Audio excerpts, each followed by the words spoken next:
It's dangerous out here, man. You don't want to be out here in this part right here after that sun goes down. In Arizona, you don't need to step onto the battlefield to see hell. Just getting lost in a red dot on the map, or what the locals call the zone. What you witness can far exceed the worst nightmare in hell. Tents packed tightly on the sidewalks, people lying motionless by the roadside. The sound of screams echoing from lives struggling with pain, hunger, and thick despair. Not only the streets, but also the parks, parking lots, and once crowded neighborhoods have become abandoned zones, where the scorching sun of the desert not only burns the flesh, but is also incinerating the last rays of hope of those left behind. In today's video, we will take you inside the quietly spreading crisis in Arizona, where this is not just the story of the homeless, but a reminder of the forgotten souls in a society no longer capable of saving its most vulnerable citizens. Have you ever imagined that in the heart of a sun-scorched desert, once a symbol of rebirth and new beginnings, there exists a city no one dares to enter after sunset? Arizona, the state of deserts, cacti, and the dry winds that once brought a sense of endless freedom, is now bearing the weight of a different reality. Forward-thinking a tent policies. city sprawling through the urban landscape, where every scorching square meter is not only due to the climate, but also because of the despair that has accumulated for too long. According to the latest data from the US Department of Housing and Urban Development, the number of homeless people in Arizona has surpassed 14,000. And in just 2 years, that number has surged by 23%, while the national figure has remained nearly unchanged. But this isn't just a line on a graph. It represents the fate of thousands crammed into tents with no doors, no electricity, no running water, and no protection from violence or disease. You can encounter them anywhere, next to empty parking lots, under bridges in Phoenix, or in temporary tent rows right next to school campuses. Many parents cannot hide their worry when they have to let their children witness that scene. People caught in the spiral of poverty and instability, seemingly with no way out. Some people are concerned that those who can no longer control their behavior, or perception, on the streets may pose a potential danger to the community. However, there is a truth often overlooked. Not all homeless people are disruptive or threatening as the media often portrays. The media, images on social networks, often unintentionally frame them into a villainous role. Lazy, troublesome, a social burden. But if you look more closely, you will see that those people, for the most part, did not choose to live like that. They merely exist, quietly and forgotten, as if each of them were stories never continued in the prosperous chapters of the American book. The shelter system is always in a state of overload, with rigid regulations and standardized procedures that leave many people in need sidelined.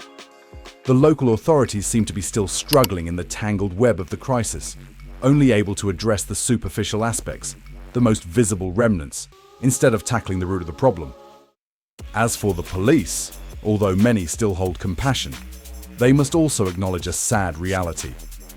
There are areas where they cannot set foot after sunset without a support team accompanying them. The police are no longer tools of repression, but have been pushed into the role of observers in an urban tragedy that unfolds day by day. So what has turned a land once promised as a place of freedom and new beginnings into a place where people must fight every night just to survive? And if even Arizona can no longer provide shelter, then is there anywhere in this country that is truly safe for those who once believed in the American dream? In the sun-scorched desert of Arizona, there is a 4-mile-long road, seemingly like any other ordinary street, but it is whispered about by many locals with a name that sends shivers down their spines. The Track. It's not just a name, but the sad memory of hundreds of girls who once walked there, not to go anywhere, but to be kept forever. There, under the dim streetlights of Phoenix at night, There are hands waving for cars not out of need for help.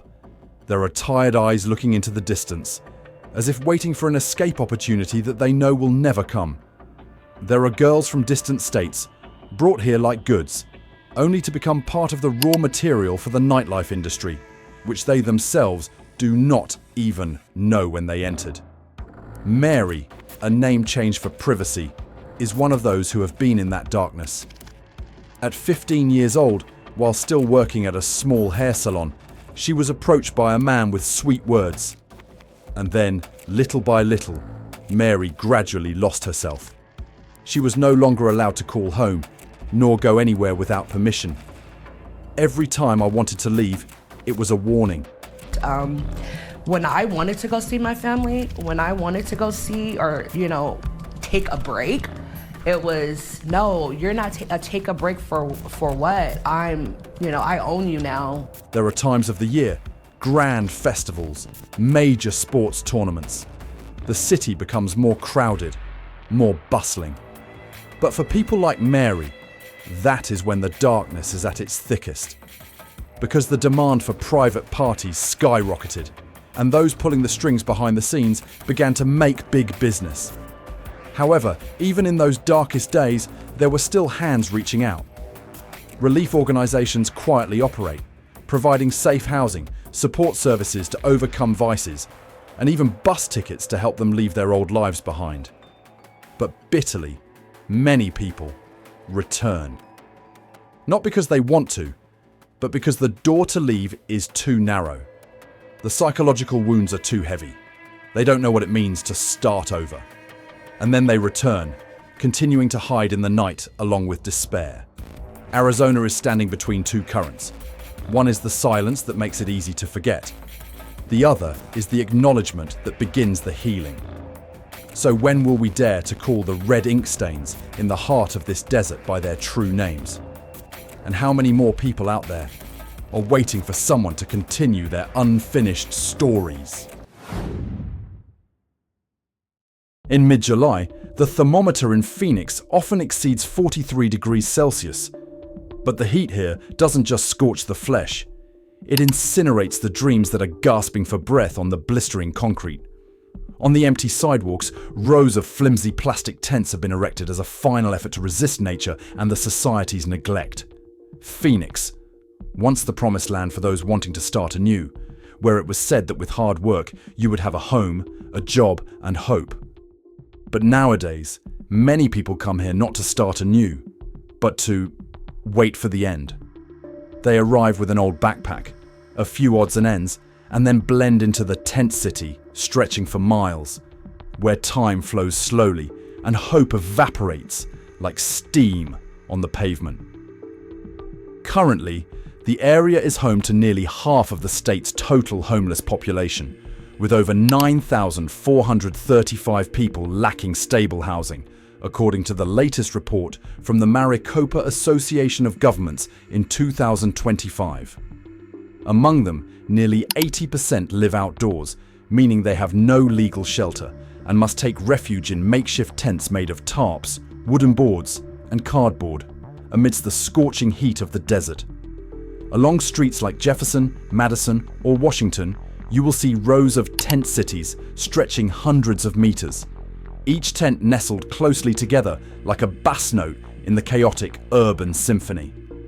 Some areas have formed the Zone, an involuntary community where people share drinking water, shade, and even the nightmares of the night. Many people have quietly passed away right in their own tents, from exhaustion, stroke, accidents, or simply being too tired to continue. And then, the next morning, another person moves in, as if the life that just faded away there was merely a piece of leftover trash in the heart of the city, easily forgotten and discarded in the city's never-ending cycle. A Phoenix police officer once said in an interview, "There are neighborhoods where at night we can't walk alone, not even as police officers."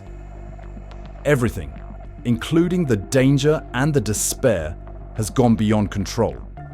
It's no longer just a few solitary tents set up temporarily. It is a tent city rising within a real city, a patch of tattered plastic on the map of America, marking a silent yet undeniable collapse.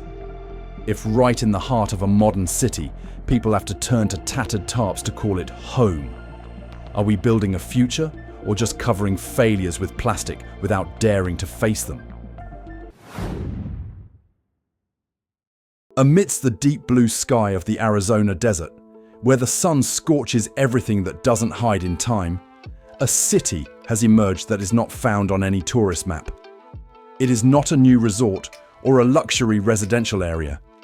It is a stretch of tents extending for miles on streets like Jefferson, Madison, or 12th Avenue in Phoenix, where nylon tarps become roofs, cardboard boxes become beds, and the 110-degree F heat not only scorches skin, but also melts dreams once called new opportunities. The most painful paradox. While just a few blocks away, the skyscrapers still shine brightly at night in the Zone, an area housing over 9,400 homeless people. Nightfall is when the fear quietly crawls out from under each tarp. Fear of being robbed, afraid of exhaustion, afraid of disappearing without anyone knowing.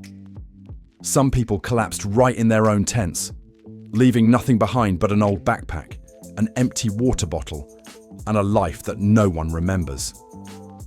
And then, the next morning, another person moves in, as if no one had ever lived there, just an empty spot in the fragile chain of existence. Phoenix used to be a destination for those wanting to start anew. Housing prices were low, opportunities seemed endless, and with hard work, one could buy a small apartment, own an old car, and rebuild their life from the ashes. But now, according to the 2024 report, to live comfortably in this city, you need to earn over $62,000 a year, while the average income in Phoenix is only around $46,000.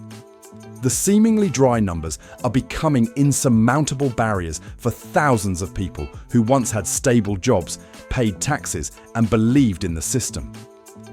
So, if even a simple dream like having a roof over your head has become a privilege, then what is America protecting? And are we learning to be indifferent to our own past, where there were once people who believed that effort was enough to live decently? In Phoenix, there are neighborhoods where even the police don't want to set foot after sunset. Not because they are irresponsible, but because they know very well no gun, no badge can protect them from the chaos that has seeped into every corner, every shadow of the tent rose. If it weren't for the support team, I wouldn't dare go in alone, a Phoenix officer candidly admitted in an interview. That's not weakness. That is the stark truth. Here, the law is struggling to find its footing amidst a brutal reality. Crime in the tent cities is not like what we used to know. It is not loud, not dramatic like in the movies. It is quietly, wearisomely, and hidden in every life story that no one wants to tell. Theft has become an act of survival. The brawls are not out of hatred, but for a bottle of clean water or a shaded place to sleep amidst the scorching heat. In those makeshift communities, there are no surveillance cameras, no security fences, only instinct, hunger, and fear, pushing people to the very edge of control. According to data from the Phoenix Police Department, in just the year 2025, crime in the area surrounding the Zone increased by more than 30% compared to other areas in the city. And that number continues to rise steadily. However, most of those incidents are never reported, because the victims are afraid, because they don't have a phone, or simply because they know no one will come to help. Most of the violence occurs in silence, drowned out by the sound of traffic, the heat, and the indifference that gradually becomes a habit. And then, a vicious cycle forms. The homeless are pushed to the fringes of society, without jobs, without social security, without shelter. They are pushed into chaotic areas where the presence of law becomes fragile. There, criminal behavior arises, causing society to further stigmatize and isolate them. The police Under pressure and lacking manpower, further withdraw. And that circle keeps spinning, like a vortex pulling the entire system into the abyss, with no one strong enough to stop it. Crime is not just a security issue. It is a sign that a society is fracturing from within, where the line between victim and perpetrator seems to be blurring. In the city of tents, no one is truly the winner. Only vacant stares remain, restless sleep, and a city gradually losing its ability to protect itself. Can it be called freedom when even the law has to evade and the people learn to live with insecurity as a new normal? Every evening, when the news broadcast airs, people see familiar images. Police checking the tent areas, noisy arrests, and dark frames with the words "homeless criminals" running below. The camera quickly pans through the dusty streets, then cuts to the city leader's speech about the community safety solution. But something is being left behind. Half of the screen is off, half of the story is quietly hidden away. The media has become too accustomed to the top-down narrative. The authorities, the actors, the citizens, the observers, and the homeless. The issue to be cleaned up. News reports rarely pause long enough to listen to a trembling voice from behind a plastic tarp, or the weary eyes of someone who once worked as a driver, labourer, nurse, now having to beg for a bottle of water on the street corner. Instead of telling the stories of people struggling in the urban desert, many programs only choose shocking angles. A scuffle, a person sitting aimlessly on the sidewalk, a police car parked next to a pile of trash. That's enough to shape the impression. Homelessness equals danger, chaos, loss of control. They become the villains in a movie where they have no right to speak. The reality is far different. According to a survey from the ASU School of Social Work, more than 70% of homeless people in Phoenix once had full-time jobs, and nearly half of them lost their homes within 6 months due to a financial setback such as illness, rent increase, or job loss. It's not a lifestyle choice, but a rapid series of collapses that anyone, even the person watching the evening news in a warm home, could fall into. By only showing part of the screen, the media has contributed to shaping society's view of the homeless as a group of strangers, unrelated and unworthy of compassion. What are the consequences? It is indifference. It is a policy that only aims at dissolving instead of resolving. It is the repetition of cleanup campaigns in front of the camera, and then back to square one. In an era where information can shape emotions and policies, selective media perspectives not only create distorted perceptions, but also obscure the real pain. They not only lost their homes, they also lose their voice. And when a society can no longer hear the whispers from the sidelines, can it still be alert enough to know it is straying from the path of humanity? The question is not about who is right or wrong, but rather, do we dare to look at the whole picture, even if it is chaotic, painful, and not as beautiful as what we usually see on TV screens? Amidst an Arizona ablaze with heat and suffocated by despair, one still encounters moments of heart-wrenching tenderness, like the faint light at the end of a long, shadowy road. It's not a grand solution, not coming from billion-dollar budgets or flashy campaigns. It comes from ordinary people, and small actions with extraordinary power. An elderly woman, every afternoon, rides her old bicycle around the Zone in Phoenix, carrying a cooler and a few wet towels. She didn't ask much, just stopping by a person curled up in the rare shade, handing them a bottle of cool water, or a group of ASU university students after class, stopped by the tent camps, bringing a first aid kit, bread, and a notebook, where they write down the stories of the forgotten people. They simply listen and write to document the evidence for a society that is gradually becoming silent in the face of its own pain. Even some police officers, within the limits of their uniforms and duties, are trying to do more than just clean up. One person once shared in an unrecorded interview, "I can't change the law, but I can give them a few extra minutes Sometimes it only takes a few minutes for someone to feel respected again. These small lights are not enough to dispel the night that is covering the city, but they remind people that there is still humanity, there are still values, and there is still hope. And it is precisely from those small seeds that some local organisations have bravely opened experimental models, such as controlled shelters placed near where the homeless live, instead of forcing them to move far from the community. Or the Housing First programs, providing housing first, support later, give them the opportunity to recover both physically and in dignity. Those initiatives are still small and isolated, but they are proving one thing. It is not repression or concealment, but rather empathy and understanding that are the true starting points for transforming a tragedy that has lasted too long. Can a community restore its humanity on its own when each individual dares to ignite the human part within themselves? If you are reading these lines, what do you think would happen if each of us just did one small thing, but did it consistently and sincerely for someone who is falling? There is something strange in Phoenix. You can walk past a street full of tents where people collapse from exhaustion, and just a few blocks later, there is a shopping mall with cool air conditioning, bright LED lights, and music playing as if nothing is wrong. That is America today, where light and darkness coexist, separated by just one intersection.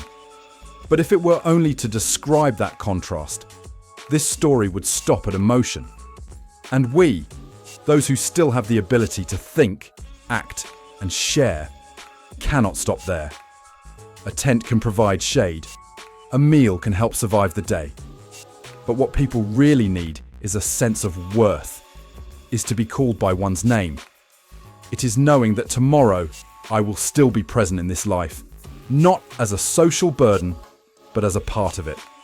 Many studies have shown that the housing first model, providing housing first, then supporting access to employment, therapy, and health, is creating more significant results than any coercive control model.